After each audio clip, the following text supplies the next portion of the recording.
नमस्कार, एनडीटीवी के राजस्थान चैनल में आपका स्वागत है। मैं हूं मनोरंजन भारती और आप देख रहे हैं चुनावी चर्चा।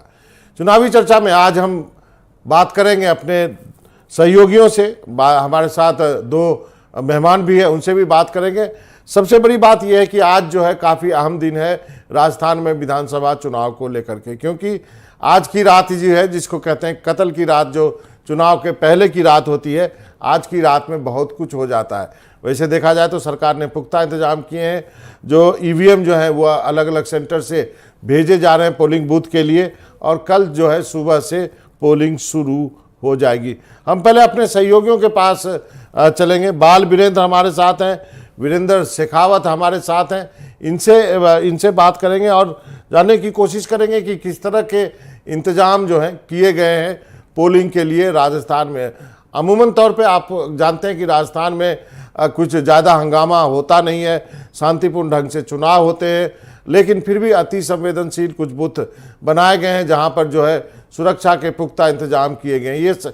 ये देख सकते हैं आप तस्वीरें, किस ढंग से जो है वो पोलिंग जो करवाएंगे मतदान कर्मी जो हैं वो अपने अपने बक्से लेकर के, यहाँ से जो ईवीएम की जो मशीन के बक्से होते हैं उसको लेकर के जो है अलग अलग पोलिंग बूथ जहाँ जहाँ उनको असाइन किया गया है वो जा रहे हैं।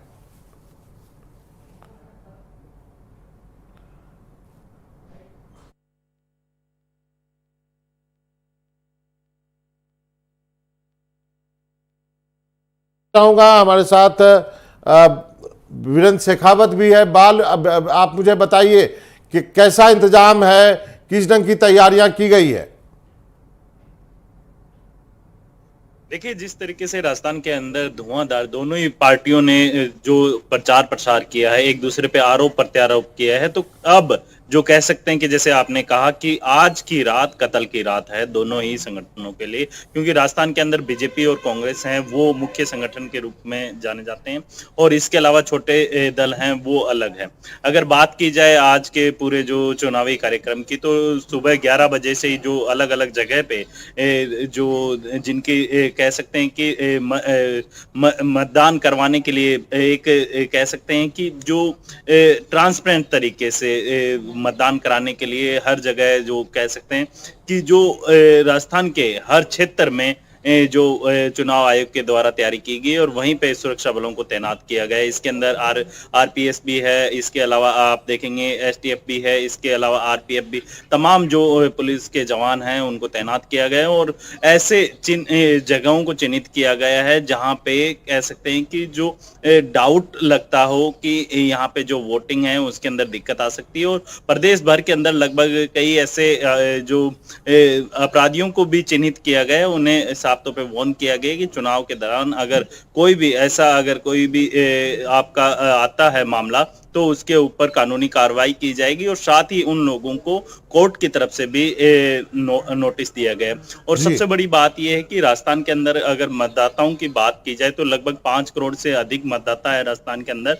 वहीं अगर महिलाओं की बात की जाए तो महिलाओं के अंदर 2 करोड़ 53 लाख महिलाएं वोटर्स हैं, जो कि राजस्थान के अंदर काफी अधिक है। अब राजस्थान के अंदर जो कल जी यहाँ पे रुकूंगा, आपने महिला मतदाता की बात की, यहीं से शुरुआत करते हैं। हमारे साथ दो मेहमान हैं। बाल, आप हमारे साथ बने रहिए। अवनीश त्रिपाठी जी हैं और रमेश पुरोहित जी हैं। आप दोनों का बहुत बहुत शुक्रिया। जो बात हमारे सहयोगी कह रहे हैं कि सर महिला मतदाता काफ़ी अहम है, यहाँ पे आधी आबादी की अक्सर बात नहीं होती है। 2.53 करोड़, करीब 2 करोड़ के 2.5 करोड़ के ऊपर जो है महिला मतदाता हैं। और सबसे बड़ी बात यह है कि इनका वोटिंग का परसेंटेज जो है लगातार बढ़ता गया है। और आपको बता 2018 में जहां पुरुष ने 73.5% वोटिंग किया, वहां महिलाओं ने 74.5% वोटिंग की है। अवनीश जी, सबसे पहले आपसे, आप इसको कैसे देखते हैं? जी नमस्कार मनोरंजन जी।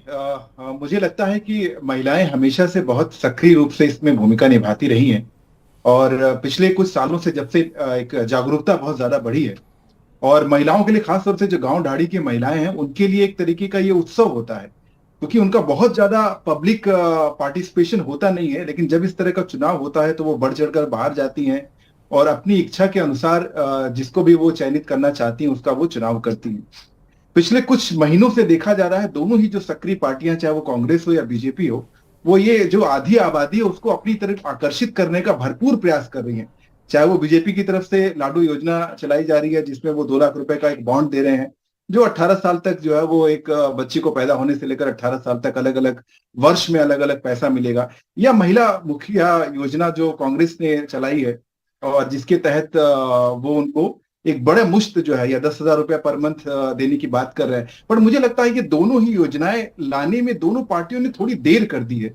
ये एकदम चुनाव होने के कुछ दिन पहले लाने का जो प्रयास किया गया है वो थोड़ा मुझे लगता है विलंब इसलिए हो गया है क्योंकि ज्यादातर महिलाओं ने चुनाव की घोषणा होते ही या बीच में भी सरकार के समय रहते भी एक अपना मन बना लिया होता है कि वो जरूर। कांग्रेस के शासन से खुश हैं और उसके पक्ष में जाना चाहती है, उस सरकार को दोबारा वो रिपीट जी। करवाना चाहती हैं, या इस शासन से खुश नहीं है और जो रिवाज पिछले 25-30 साल से राजस्थान का चला आ रहा है कि सरकारें बदलती हैं हर 5 साल के बाद, जी। उसी व्यवस्था के तहत वो दोबारा चाहती हैं कि अगली बार बीजेपी की सरकार आए, यानी एक परिवर्तन आए। जी। तो दोनों ने विलंब कर दिया और स्पेशली बीजेपी पिछले कुछ दिनों से आप देखें तो लगातार बहुत आक्रमण कर रही है कांग्रेस पे, जो महिलाओं के अगेंस्ट जो क्राइम है जी। और खास तौर से जो रेप का है वो पूरे हिंदुस्तान में पहले स्थान पे राजस्थान है। जी। ये जिस तरीके से उन्होंने इसको हाईलाइट किया है और बैकफुट पर कांग्रेस दिख रही है, उससे लगता है मुझे कि महिला थोड़ा सा बीजेपी के पक्ष में झुकती दिखाई दे रही है। चलिए देखते तो हैं मेरा क्या आकलन ये होता है है। कि जो महिला वोटर है। जी अवनीश जी, रमेश जी को यहाँ पे लाना चाहूंगा। रमेश जी, आप क्या मानते हैं, दोनों पार्टियों ने महिलाओं को देखते हुए अपने घोषणा पत्र में, संकल्प पत्र में महिला जो मुद्दे हैं उनको जगह दी है, आप इसको कैसे देखते हैं? क्या वो ये वोटिंग में तब्दील होगा? क्योंकि अब तो ये तय हो गया कि महिलाएं खूब निकल के आ रही हैं वोट डालने के लिए। भारती जी, मजा आ जाएगा मयस्सर में कुछ सुनने सुनाने का, जुबा होगी हमारी और कहानी आपकी होगी। वाह वाह वाह, ये वाह वाह वाह।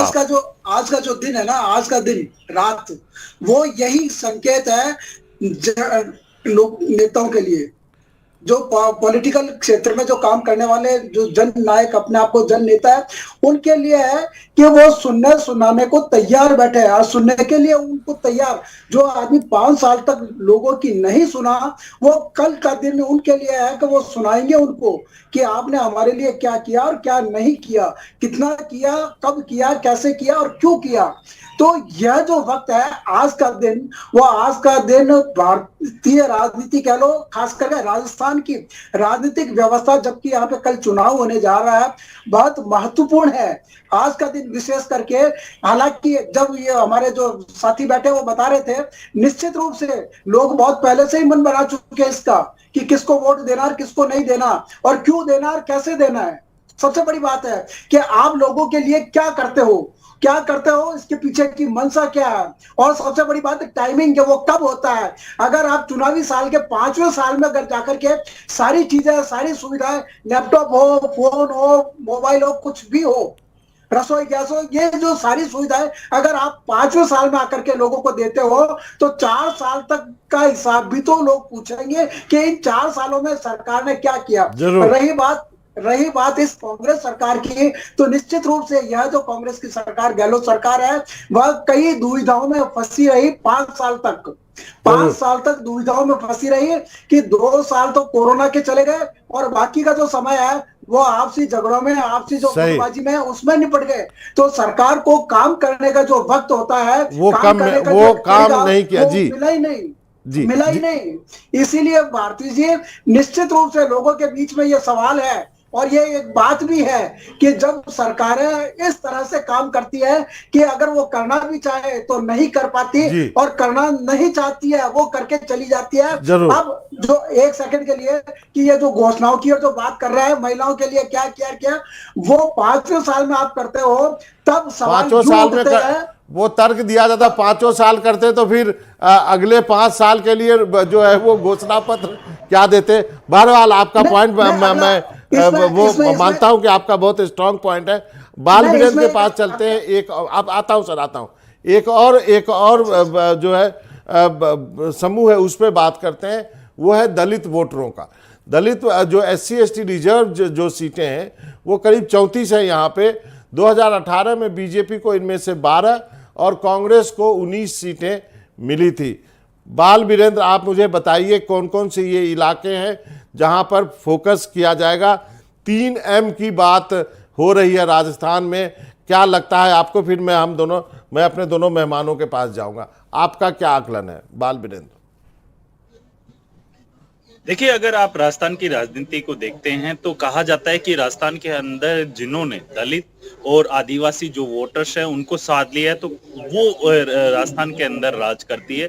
आप देखेंगे कि अगर पिछले 2018 के चुनाव का आप रिकॉर्ड देखते हैं तो आपने भी बताया कि 12 जो सीटें हैं वो बीजेपी के पास आई, इसके अलावा 19 जो सीटें हैं वो कांग्रेस के पास आई। तो कहीं ना कहीं आप देखेंगे कि आदिवासी जो इलाका है, कहा जाता है कि उदयपुर जो संभाग हम कह सकते हैं, उस इलाके के अंदर आदिवासी जो वोटर्स हैं वो काफी अधिक है। और कहा जाता है कि मेवाड़ और वागड़ के अंदर जिसने भी फतेह हासिल की, जिसने भी अधिक सीटें निकाली, उसी की सरकार राजस्थान के अंदर काबिज होती है।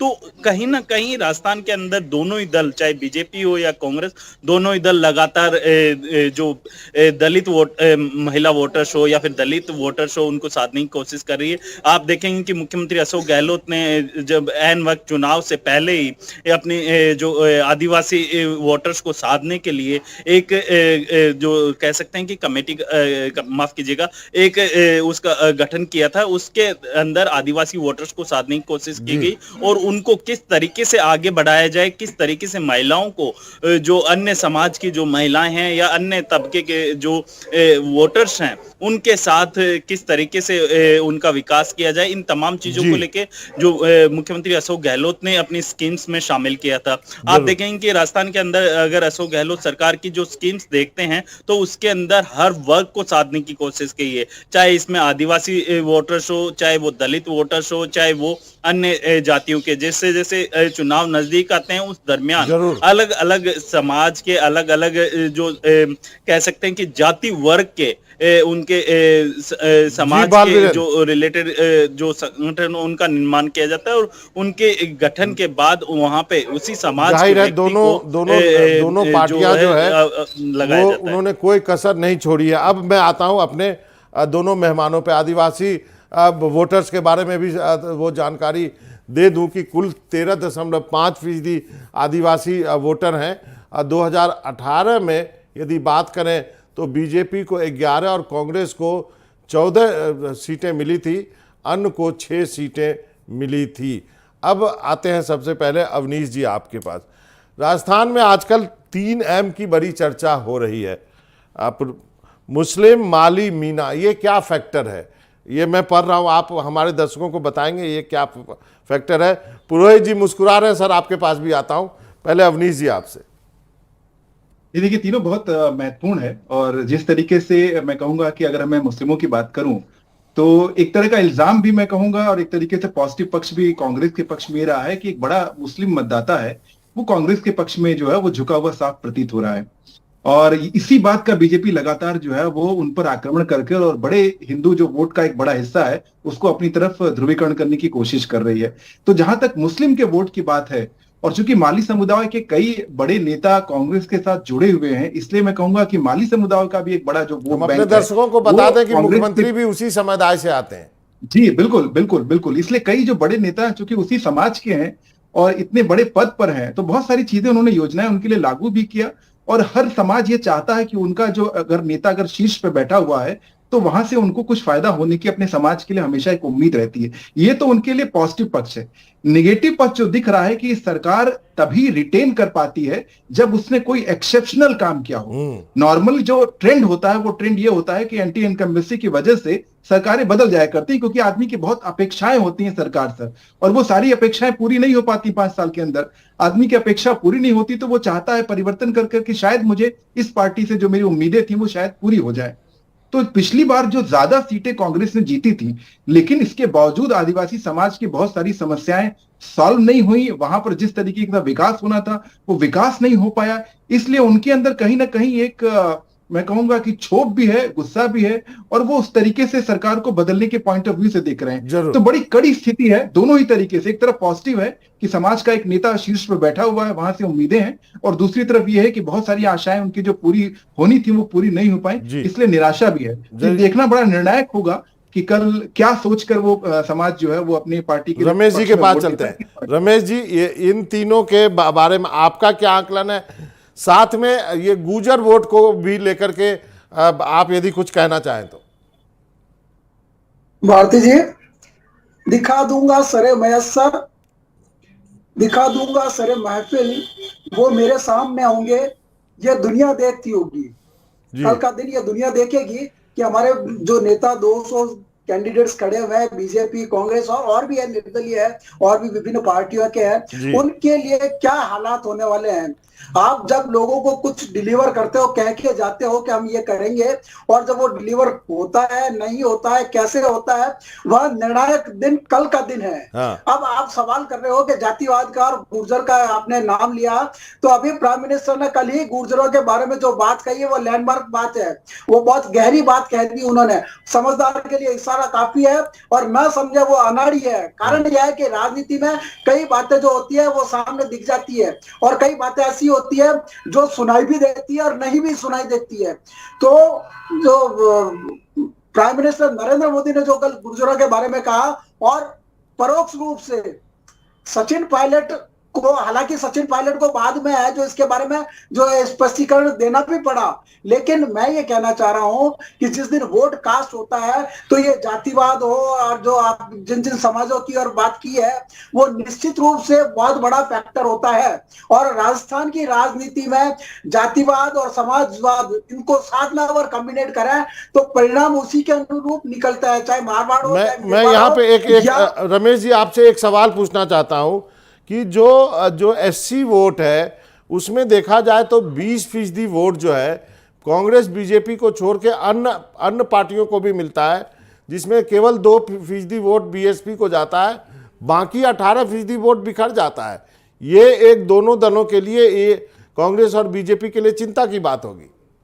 निश्चित रूप से चिंता की बात है। इसीलिए मैं कई बार कहता हूं कि पॉलिटिकल पार्टी, चाहे बीजेपी हो या कांग्रेस हो, दो मेन पार्टियां हैं, बाकी की जो छोटी छोटी पार्टियां हैं जो आई राजस्थान के विधानसभा चुनाव में उतरी है, उन्होंने भी अपने कैंडिडेट्स को उन इलाकों में या उन वर्ग समाज से जुड़े लोगों को ज्यादा उतारा है। कारण यह है कि कई बार ऐसा होता है कि उनका जो विकर्ण होता है और वोटों का जो बिखराव होता है, वो फायदे का सौदा भी होता है, नुकसान भी दे सकता है। ठीक है। आप देखिए आप कि कई मुस्लिम कैंडिडेट्स अगर खड़े होते हैं एक जगह से, तो वो जो डिवीजन होता है वोटों का, वो नुकसानदायक होता है, लेकिन दूसरी पार्टी को फायदा कर देता है वो। लेकिन इस बार अवनीश जी आपके पास आना चाहूंगा, लेकिन कई लोग इस बार मानते हैं कि इस चुनाव में वैसा ध्रुवीकरण नहीं हुआ है जैसा कि करने की कोशिश की गई है। अवनीश जी आपका क्या कहना है? मेरे पास वक्त कम है। मुझे लगता है कि कांग्रेस इस बार बहुत अच्छा फाइट कर रही है, क्योंकि ये 25-30 साल की परंपरा बहुत कम ऐसा देखने आया है। नॉर्मली ये होता है कि जब 5 साल के बाद चुनाव होता है तो क्लीन स्वीप होता है। एक पार्टी जो सत्ता में रहती है वो लगभग चली जाती है, और दूसरी पार्टी जो अपोजिशन में स्ट्रांग होती है वो सत्ता में वापस आती है। इतना नेक एंड नेक जो इस बार की लड़ाई दिख रही है, ऐसी लड़ाई बहुत दिनों के बाद दिख रही है। तो कांग्रेस की मुझे लगता है जो प्रथम विजय है वो ये विजय, वो सरकार में वापस आती है नहीं, ये तो 3 तारीख को पता चलेगा, लेकिन उसकी लड़ाई बहुत जो है वो कांटे की चल रही है। ये उनकी एक अपने आप में एक विजय है। दूसरी बात जो अभी बातचीत चल रही थी, मुझे लगता है कि ये भी है कि कुछ जगह पर जानबूझ के वोट को काटने के लिए डमी कैंडिडेट खड़े किए जाते हैं। अगर आपने दलित समुदाय की बात की, या तो ये जो ध्रुवीकरण होता है, ये बड़ा डेलिब्रेट एफर्ट मैंने देखा कि राजस्थान में होता है। जिस पार्टी को लगता है कि एक खास वर्ग में वोट जाएगा, उसी वर्ग विशेष का एक डमी कैंडिडेट खड़ा कर दिया जाता है और वहां से वोटों को तोड़ने की कोशिश की जाती है। ये राजनीतिक जो है रणनीति के तहत आता है। आप दोनों का शुक्रिया। मैं एक छोटे से सवाल के लिए बाल वीरेंद्र के पास जाऊंगा। वीरेंद्र, संक्षेप में जवाब चाहिए, मेरे पास वक्त कम है। क्या इस बार जो बागी हैं वो दोनों पार्टियों का खेल बिगाड़ रहे हैं? जी बिल्कुल, जाहिर सी बात है, जिन दोनों ही पार्टी, चाहे बीजेपी हो या कांग्रेस, दोनों ही दलों के जो बागी हुए जो प्रत्याशी हैं, निर्दलीय जो मैदान में उतरे हैं, वो कहीं ना कहीं दोनों पार्टियों के लिए सिरदर्द बने हुए हैं। सिरदर्द इसलिए बने हुए हैं कि आप देखेंगे कि जो बीजेपी से लगातार 5 साल तक कार्य करता है और फिर वर्तमान जो विधायक रहते हैं उनकी टिकट काट के किसी अन्य प्रत्याशी नए चेहरे को उतारा जाता है, तो जाहिर सी बात है उसके अंदर नाराजगी होगी, और नाराजगी के चलते हुए वो कहीं ना कहीं जो दोनों ही दलों के जो वोट है वो काटते हफ्ते भी हैं और इसका असर सामने जो 3 दिसंबर है आने वाली है उसमें भी देखने को मिलेगा। सबसे बड़ी बात यह है कि राजस्थान के अंदर कई ऐसे सीटें, जैसे सीव विधानसभा सीट की अगर बात कर लें हम, तो वहां पे कह सकते हैं कि बहुकोणीय मुकाबला हो रहा है। एक तरफ बीजेपी के प्रत्याशी है, दूसरी तरफ कांग्रेस के, तो वहीं तीसरी तरफ बीजेपी में जो हाल ही के अंदर शामिल हुए थे रविंदर सिंह भाटी, फिर बाद में उन्होंने निर्दलीय चुनाव लड़ने का ऐलान किया है। तो कहीं ना कहीं इस बार का जो चुनाव है दोनों ही दलों के लिए काफी टफ रहने वाला है। और इस बार का जो चुनाव, पहले ये रहता था कि जातिगत समीकरण साधने के हिसाब से चुनाव होता था, लेकिन इस बार का चुनाव कांटे का मुकाबला मानते हैं। जी बिल्कुल बिल्कुल, इस बार जी बिल्कुल जरूर। तो आप तीनों का बहुत बहुत शुक्रिया, माफी चाहता हूं मेरे पास वक्त इतना ही है। बाल वीरेंद्र आपका, अवनीश जी आपका, रमेश जी आपका, आप तीनों का बहुत बहुत शुक्रिया, आपने वक्त निकाला हमसे जुड़ने के लिए और चुनावी चर्चा में हिस्सा लेने के लिए।